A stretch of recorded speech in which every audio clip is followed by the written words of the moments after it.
Leitura do livro Fontes de Luz. Quantas vezes silenciaste ante o agressor?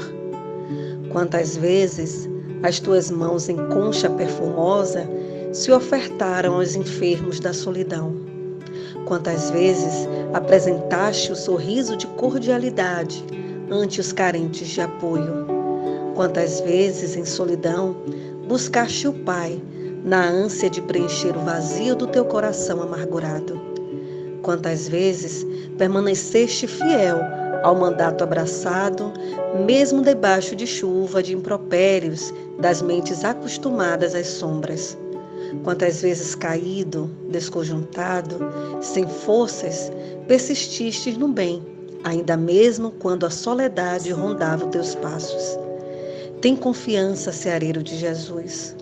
O Mestre amado sempre estará amparando a nossa fraqueza, preenchendo o vazio do nosso coração e nos falando em silêncio, a voz eloquente da paz e da harmonia nas horas mais difíceis, como a lembrar que o trabalhador de boa vontade nunca estará sozinho no seu labor, porque ele é o amigo constante e invisível em todos os instantes ao nosso lado.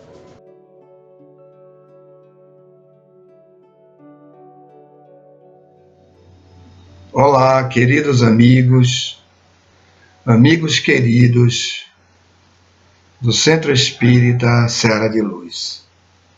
Jesus nos abençoe a todos, estimados companheiros, amigos aí de várias lutas desse Conselho Distrital 10. Estamos sempre aí juntos nas tarefas do Conselho. E esta casa é uma casa que agora faz 38 anos e vem aí nos seus labores, nas suas atividades, nos seus propósitos e conduzindo este grupo maravilhoso, belíssimo, de amigos, né? Eu acho que é uma definição, uma observação que eu posso fazer sobre o Seara, de queridos amigos entre si, que se estimam, que se amam, que zelam uns pelos outros, e como uma família tem essas discussões mesmo naturais, e ainda bem que tem, né? Ainda bem que tem essas questões, discussões, isso é natural, mas tudo com base no respeito, no amor, né, na importância que se dão mutuamente. E isso é que é a verdadeira união de um grupo. Não é um grupo onde apenas se trabalha de uma forma até de certo modo formal, né, sem uma preocupação com o outro. É um grupo. Se realizam trabalhos? Sim, se realizam trabalhos, claro. Não deixa de se realizar, é óbvio. Mas nos grupos onde uns se importam com os outros, né, é um grupo que segue aquilo que Jesus se referiu, né? Amai-vos uns aos outros como eu vos tenho amado, né? E mais ainda, os meus discípulos serão reconhecidos por muitos se amarem. Então o amor é essa base, é este veículo de união entre as pessoas, um veículo manifestado por toda a natureza, né? Porque o amor é essa substância circulante do universo. Então, quando a gente ingressa nos campos do amor, nós circulamos, recebemos nesse vai e vem da amorosidade, nós recebemos e também nós conduzimos o que temos internamente para as outras pessoas. Então são 38 anos deste grupo, um grupo que veio sempre muito bem orientado por Dona Lucemar, né, nossa saudosa Dona Lucemar, a querida trabalhadora, que estava ali nem sempre bem compreendida, né, nem sempre bem compreendida, porque aqueles que estão à frente dos trabalhos, eles muitas vezes não são compreendidos. né? E nós, às vezes, somos um pouquinho duros com essas pessoas, mas elas sabem que vão ser também um pouco, vão sofrer algumas incompreensões, né? Então, é nesse sentido que eu parabenizo o grupo, né, pelo bom ânimo na tarefa, pela continuidade da tarefa, pela presença do amor no grupo, porque isso é fundamental para que as tarefas se realizem. Um grupo onde o amor não está presente, não existe o substrato essencial para que os espíritos possam trabalhar, né? Então há grupos que há muita intelectualidade, né? Nada contra os que estudam, ao contrário, temos que estudar para que o estudo possa tornar a nossa ação de amar uma ação melhor, uma ação mais qualificada, né? Mas é óbvio que não podemos ficar apenas nas nossas conjecturas, nas nossas elaborações mentais, nas nossas teses, né? Mesmo que sejam as teses espíritas. Mas muitas vezes nós seguimos ali com o coração um pouco fechado e ministrando conhecimentos, quando na verdade o espírito orientador do movimento espírita, o espírito orientador dos espíritas, que é o espírito de verdade, ele se refere a que nós inicialmente amássemos, né, como a ação principal, a primeira de todas, e que nós nos instruíssemos, obviamente, para qualificar o amor, né? Então, amigos, o tema de hoje é um tema que, extraído do livro Luz nas Trevas, uma psicografia de Divaldo, espírito comunicante é Joana de Ângeles, capítulo 23, Convivência com Jesus, né? Então, é um tema daqueles bem palpitantes, porque é a convivência que temos que ter, né? A convivência com Jesus é a convivência que temos que ter, mesmo que não pertençamos a nenhuma agremiação religiosa. Não precisa. Mas, no mundo, neste planeta Terra, ele é o nosso orientador, né? Ele é o espírito que coordena os processos de desenvolvimento espiritual de todos nós. E ele se declara assim, ele se apresenta assim, né? Dizendo-se a luz do mundo. Então imagine, por isso a obra Luz nas Trevas vem muito a propósito do tema, porque ele é a luz para as trevas dos nossos corações. Entendê-lo é algo bastante difícil, porque nós vamos ver aí na frente, isso vai demandar uma série de investimentos de nossa parte. Conviver com ele, né? Hoje temos um mundo com bastante violência, né? Muita violência. É algo que se agravou imensamente, e se agravou porque chegou o momento também de decisão, né? Momento de decisão. Então, no momento de decisão, há que se colocar tudo para fora. Não vamos poder mais esperar, né? Não há como aguardar mais. Deus não pode aguardar mais. Ele tem que saber quem são aqueles que estão autodeterminados a agir no bem. Não é? Não podemos mais ficar na etapa de expiações.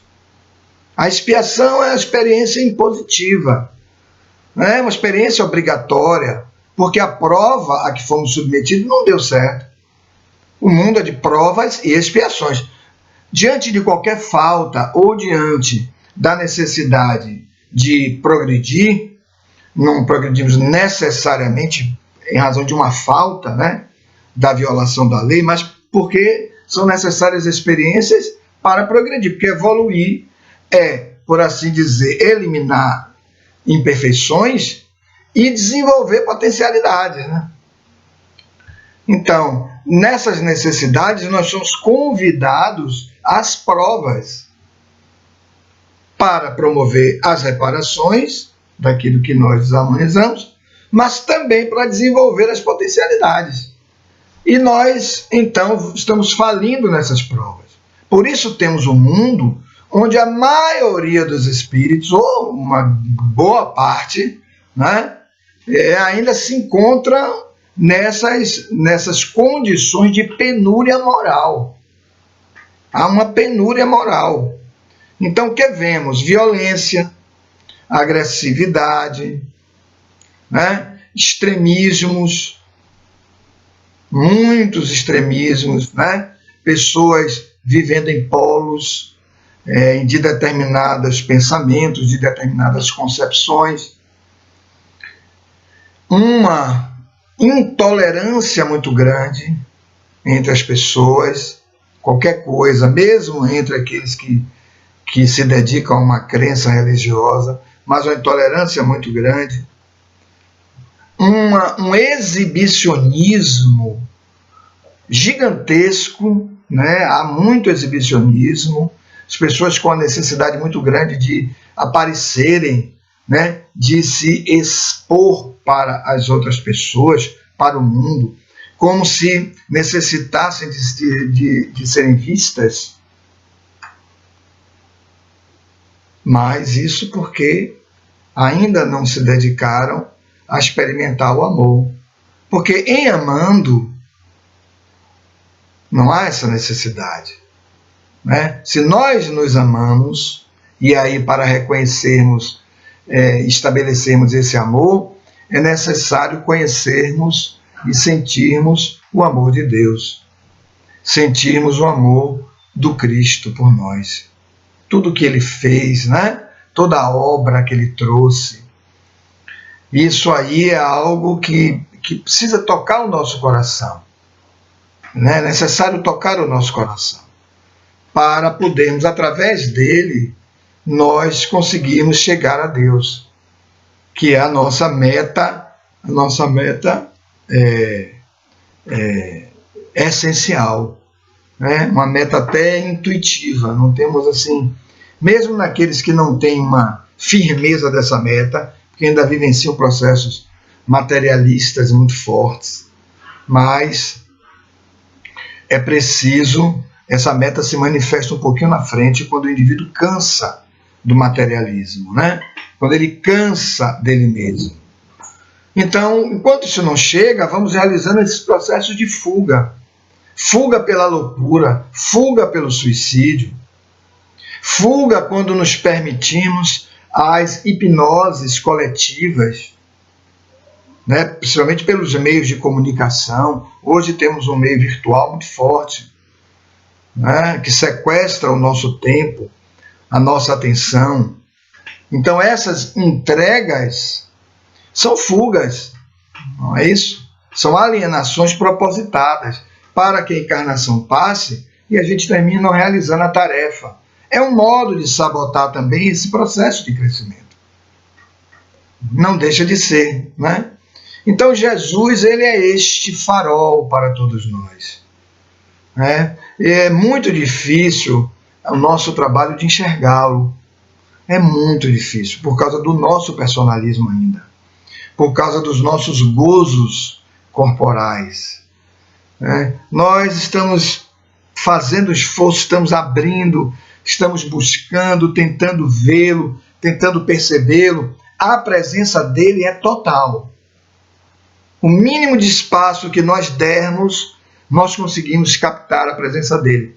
O mínimo do nosso psiquismo que nós abrirmos, nós conseguiremos captar a sua presença, né? Ouvir a sua voz, como ele se refere, né? Ouvir a sua voz. E aí nós conseguimos criar aquela estrada mais segura, né? Para nós nos conduzirmos com ele, seguirmos com ele, criarmos a convivência com ele. O que nos falta é convivência.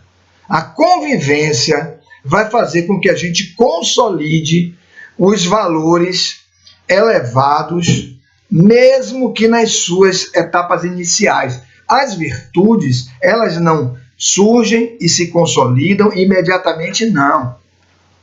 Temos virtudes que são iniciadas e nós precisamos seguir naquela trajetória para nas obras, nas ações, nos cometimentos, nós irmos consolidando as virtudes. Não é? Imagine a virtude da fé consolidada. Porque a fé ela vai se ampliando. A fé é uma dessas forças que vai se ampliando. Como a inteligência vai se ampliando. Como os sentimentos elevados vão se ampliando. Como a vontade, que é uma força da alma, vai se ampliando. Tudo vai se ampliando. Mas só na convivência com ele isso é possível. Só nessa convivência é possível. Nós não faremos nada por nós mesmos. Não é possível. Ele diz isso. Vou ler aqui um trechinho que eu separei para a gente entender isso. Ó. Está no Evangelho de João, capítulo 15, versículo... deixa eu ver aqui. Ó, versículo 5. Vai começar aí, eu vou pular alguns aqui, viu? Eu sou a videira. Olha aí. Vós sois as varas. As varas estão ligadas à videira. Né? Quem permanece em mim e eu nele, olha a convivência. Olha a convivência. Quem permanece em mim e eu nele, esse dá muito fruto. Porque sem mim, nada podeis fazer. Sem mim, porque sem mim, nada podeis fazer. É incrível, né? E não podemos mesmo, não. Porque nós de nós mesmos não temos evolução. As situações difíceis vão chegar, as solicitações da vida vão chegar. O nosso inconsciente, olha aí, vai nos atemorizar, criar temor em nós, para não realizarmos essas tarefas. E então nós não teremos condições de vencer esse inconsciente inferior. E ficamos perdidos nisso. Lembram? Né? Ele é o semeador, Jesus, mas a semente às vezes cai em solos que não tem como. Caiu no meio do caminho, caiu entre as pedras, né? Entre as rochas, não é? Então, caiu entre os espinhos que sufocaram a semente, que são as dores da vida, né? Que são as situações da vida, às vezes as amarguras não nos permitem ver as belezas da semente, a vida que a semente traz. Se a gente conseguir consolidar a semente no terreno mais profundo, e aí a gente tem que plantá-las lá dentro, nós conseguiríamos vencer, conseguiríamos a vitória sobre nós mesmos, mas não conseguimos. As sementes só vão germinar e dar frutos no último solo, que é o solo dos corações férteis. Ele narra a parábola para dizer isso, né? Que é essa condição que nós vivenciamos. Então, seguindo aqui, aí ele diz, vou mais um pouquinho aqui para baixo, se vós permanecerdes em mim, que é uma virtude, permanecer é uma virtude, né? É o que estamos falando, às vezes não conseguimos. Permanecerdes em mim, e as minhas palavras permanecerem em vós, pedi o que quiserdes e vos será feito. Porque ele sabe que não pediremos para nós, pediremos para alguém, porque ele veio para os outros. Aí ele vai aqui e diz, vou pular aqui mais um pouquinho. Como o Pai me amou, assim também eu vos amei.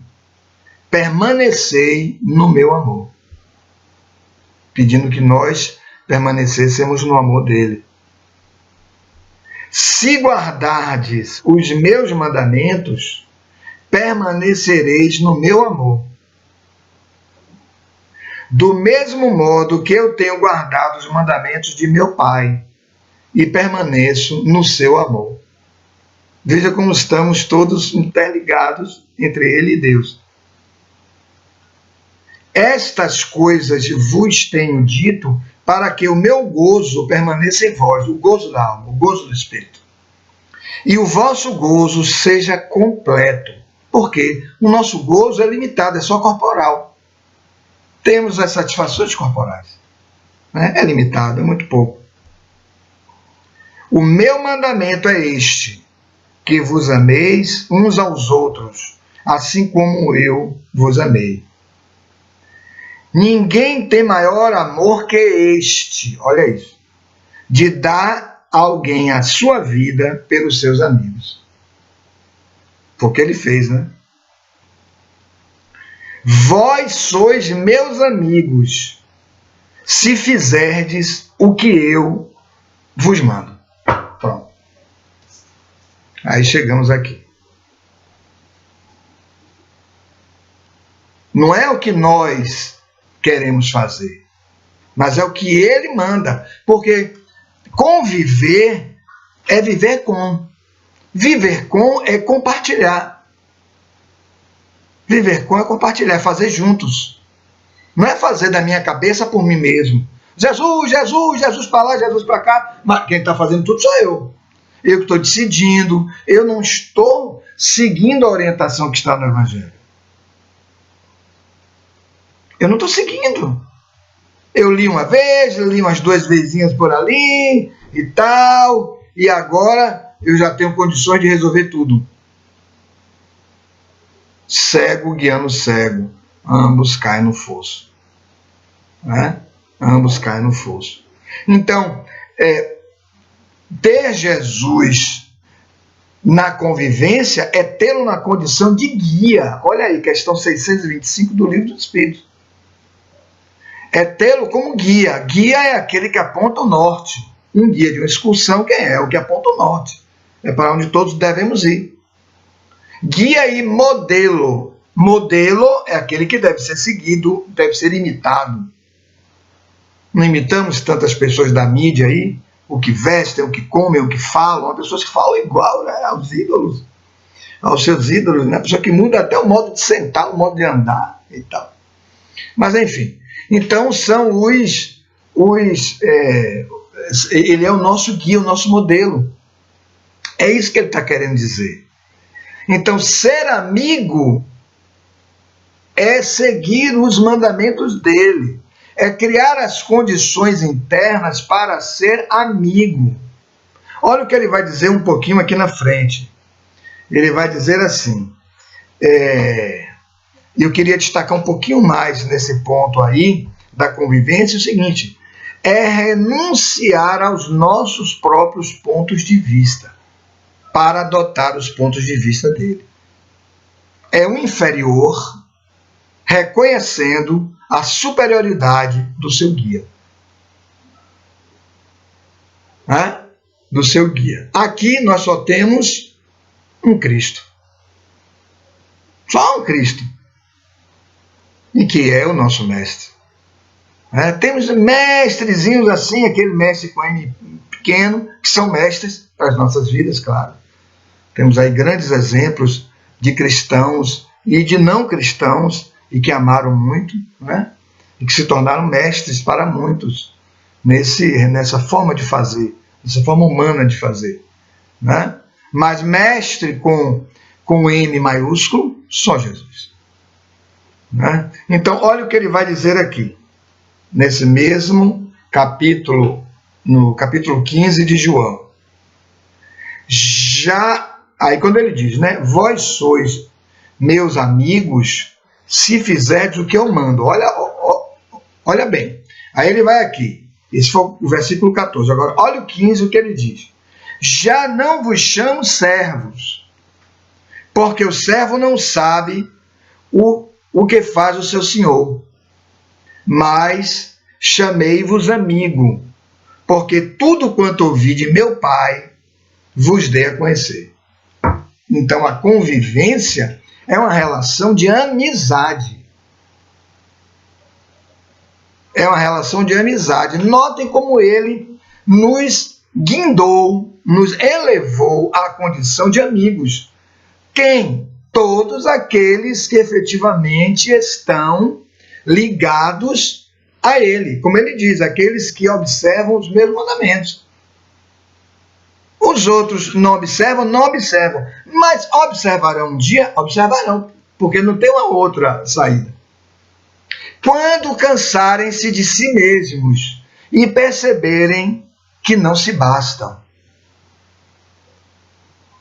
Quando nós percebemos que não nos bastamos, aí percebemos a importância, a grandiosidade da figura de Jesus. Então ele passa a ser o nosso amigo, porque ele já está conosco. Nós aqui muitas vezes não estamos com ele. Agora estamos com ele. É claro, já nos decidimos, já queremos o melhor. Já queremos o moralmente melhor, apesar de todas as imperfeições que temos. Mas já estamos com ele. O que ele quer é, olha o que ele diz um pouquinho antes, quando lemos, permanecei no meu amor. É essa permanência que nós ainda estamos oscilando, né? Mas já temos este vínculo com ele de coração. E ele sabe, e ele ajuda, e ele envia espíritos para nos auxiliar nesse processo. Espíritos mais elevados que também realizaram os seus processos de decisão pelo bem. Que esse é o fator decisivo no nosso nível de evolução, né? Para transitar para outra etapa evolutiva, que nós chamamos de regeneração, né? Estamos chamando de regeneração. É a decisão pelo bem. Esse é o divisor de águas evolutivo. Como já nos decidimos pelo bem, mas ainda temos resquícios da inferioridade, que nós chamamos de mal, nós ficamos dentro desse conflito, mas o bem está vencendo. O fato de nós repetirmos condutas inferiores, mas depois retornarmos para as nossas ações, significa que o bem está estabelecendo bases mais concretas em nossos corações. E é isso que importa. Não é a instantaneidade pelo bem. Isso não vai acontecer com ninguém. Não há saltos evolutivos. Não é? Não há saltos evolutivos. Quando a gente encontra Paulo de Tarso, Santo Agostinho, todos esses homens que tomaram aquelas decisões, mas na verdade eles já vinham acumulando ali muito tempo essa busca. Era uma busca acumulada. Quando se encontraram com a mensagem de Jesus, aí foi aquela vazão imensa de uma vez, que dá a falsa ideia de que eles fizeram uma transição instantânea, mas não foi instantânea. Não houve instantaneidade nessa transição. Não é? Então é isso aí. Então ele nos guinda a condição de amigos e nos retira da condição de servos. Olha que coisa interessante. E aí ele explica, por que, amigos? Porque o servo não sabe o que faz o seu senhor. Ou seja, o servo não sabe dos projetos do seu senhor. Ele quer dizer, vocês agora, que são meus amigos, sabem. Porque nós estabelecemos uma linguagem do amor. Nós estabelecemos uma linguagem do bem. Eu posso me servir de vocês. Vocês podem se servir dos meus recursos. Nós estamos unidos, ligados pelo amor. Olha que coisa bonita. Não é? Olha uma coisa bonita. Então, há convivência quando há partilha. Né? Há convivência quando há comunhão. Comunhão significa o quê? Aquilo que é comum naquela união. Comunhão. Aquilo que é comum àqueles que estão juntos. Os que não querem isto se afastam. Não ficam nos grupos. Não é? Não fica. Então, muitas vezes, a gente encontra pessoas que estão ali no grupo, ficam um tempo, ficam um período, vão criando dificuldades, vão criando obstáculos, mas não é porque o grupo tem a dificuldade, é porque a pessoa tem dificuldades. E aí, em um determinado tempo, ela arranja uma coisa assim, eu vou me embora, por isso, por aquilo. É uma decisão, e uma decisão compatível com aquilo com que a pessoa vive. Né? É compatível com aquilo que a pessoa vive. Então, queridos amigos, a convivência com Jesus, e Joana de Anjos ele vai dizer neste capítulo belíssimo, 23 do livro Luz nas Trevas, para um pouco, acalma um pouco a sua ansiedade. Olha como ela diz. Traga Jesus para dentro de você. Traga Jesus para dentro do seu lar. Fica um pouco com ele. Estuda-o. Olha como ela diz. Estuda-o. Porque ela sabe que essas coisas da convivência, da união, da construção juntos, não é uma coisa rápida. É necessário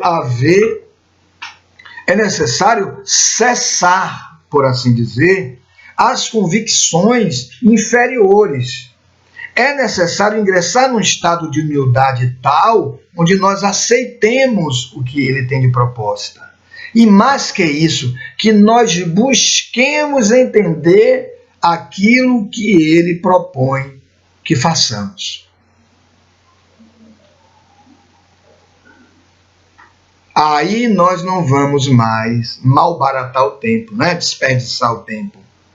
Não vamos desperdiçar as energias. Nós estaremos nele, ele estará em nós. Lembra de Paulo de Tarso? À medida que Paulo evoluiu, percebeu a mensagem, conseguiu ingressar no psiquismo de Jesus, na alma de Jesus, a tal ponto que ele mesmo diz, nesta amizade, nesta convivência, neste vínculo profundo com Jesus, ele chega ao ponto de dizer, já não sou eu mais quem vive, mas o Cristo que vive em mim. Mas isso é muito forte, é muito profundo, é muito bonito. Ali, toda a dimensão das coisas materiais, a importância das coisas materiais, já estavam vencidas por Paulo. Estar na convivência do Cristo é ir aprimorando este vencimento. É necessário que morra as coisas que têm que morrer.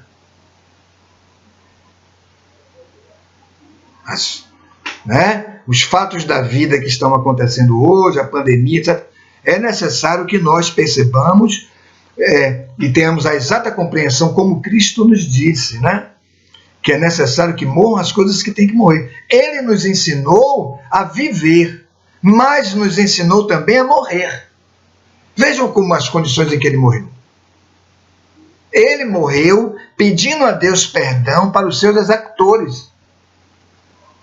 Paulo faz a mesma coisa, né? Diz ao indivíduo, porque as pessoas já estavam, os seus guardas, aqueles onde ele estava preso, já amavam Paulo. O próprio diretor daquele cárcere em que ele estava já amava Paulo. Então é preciso ele dizer ao seu executor, ao indivíduo que ia executar a pena, dizer, cumpra com o seu dever. Ele já não tinha mais vínculos corporais. Os vínculos dele eram espirituais. Jesus nos ensinou nesta convivência, ensinou a humanidade, vem nos ensinando, e nós estamos trabalhando, porque isso é um caudal, é uma coisa onde mescla-se intelecto com sentimentos, com vontade, com as ações. A fé, ela é muitas vezes oscilante, mas nós vamos percebendo, e ele vai nos relembrando as suas vivências, as suas etapas. Então ele nos ensinou a viver, a morrer, e olha que coisa impressionante, nos ensinou a renascer, porque no terceiro dia ele volta. Como se ele quisesse nos dizer, meu amigo, tem aí uns 3 diazinhos aí, mas depois volte no mundo espiritual para o trabalho. Porque não há como ter convivência com Jesus sem trabalho. Conviver com Jesus é trabalhar, significa dizer, é estabelecer uma ocupação útil. E toda ocupação útil é uma ocupação transformadora. E só há transformação quando se ama. Fora do amor, não há transformação. Nós não temos como nos salvar a nós mesmos sem transformarmos. Por isso a caridade, qual é a essência da caridade? A transformação. Alguém tinha fome, você deu alimento, não tem mais fome. Alguém sentia frio, você deu agasalho, não tem mais frio. Aquela situação foi modificada. Porque muitos dizem, mas essa caridade é mais fácil, né? A caridade material é mais fácil. Eu ouvi isso muito de espírita, viu? Porque está no Evangelho segundo o Espiritismo, né? Caridade material é mais fácil. Acho que no Livro dos Espíritos também. Mas eu fico assim um pouquinho meio que parado, porque eu fico pensando, né? Nem essa caridade material nós não estamos fazendo. Imagina, é mais fácil, nós não estamos fazendo, é mais fácil. Aí o que é que fazemos? Nós nos arvoramos a dizer que queremos fazer a mais difícil, que é a caridade moral. Mas não estamos fazendo a mais fácil. Então, salvar-se pela caridade, assim, lema espírita. Fora da caridade não há salvação. Salvar-se pela caridade é estar com todos. Não é se encher de teoria religiosa, de teoria doutrinária espírita, de elucidações teológicas e dizer-se salvo.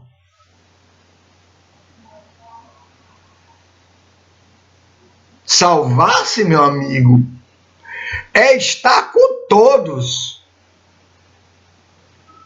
É estar com todos. Vejam como Joana diz na obra que nós estamos fazendo as citações. Ela diz assim: vejam vocês quem eram as companheiras de Jesus. Os coxos, os estrupiados. Até uma parábola que ele conta para isso, né? Que é lindíssima e tem uma representação filosófica, uma representação moral, emocional. Muito importante essa passagenzinha aí. Muito, muito importante. Ele quer dizer algo muito importante para a gente naquela passagem ali. Não é? No Evangelho segundo o Espiritismo, nós vamos encontrar uma mensagem onde o Espírito vai dizer: quando você for dar um banquete, convide aqueles que não possam lhe retribuir. Convide aqueles que não vão lhe fazer nenhum elogio. Convide aqueles que não vão lhe agradecer. É isso aí. É os que nós temos que convidar para estarmos com quem? Com Cristo. Para estarmos com Jesus. Porque, como Joana nos diz, esses eram os amigos dele. Esses eram os amigos dele. Enquanto nós sustentarmos a falsa ideia de que nos bastamos, não seremos amigos dele. Buscaremos compensações no mundo material, no mundo físico. Procuraremos lugares de destaque no mundo físico para nos sentirmos vivos. Não há nenhum problema com isso. É ainda a vivência da expressão do nosso primitivismo moral. Mas isso vai mudar. E quando mudar, o caminho é Jesus. Né? O caminho é Jesus. Então estejamos, amigos, abertos para essa reflexão que Joana de Ângeles nos traz e pensemos em Jesus como este querido amigo que já está disponível. Ele mesmo já anunciou isso. né? Eu tenho que ir, mas eis que continuarei convosco até o fim dos tempos. Ou seja, estarei disponível para este vínculo, para esta amizade. Que falta criarmos as condições internas para ingressarmos neste compartilhamento, para podermos receber e junto com ele realizarmos. Porque o servo não decide nada. É isso que ele quer dizer. O amigo conhece o projeto do Senhor, realiza o projeto junto com o seu Senhor.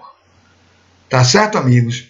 Muita paz, parabéns pelos 38 anos de atividades na casa. E eu estimo isso de coração a esses queridos amigos do Seara de Luz.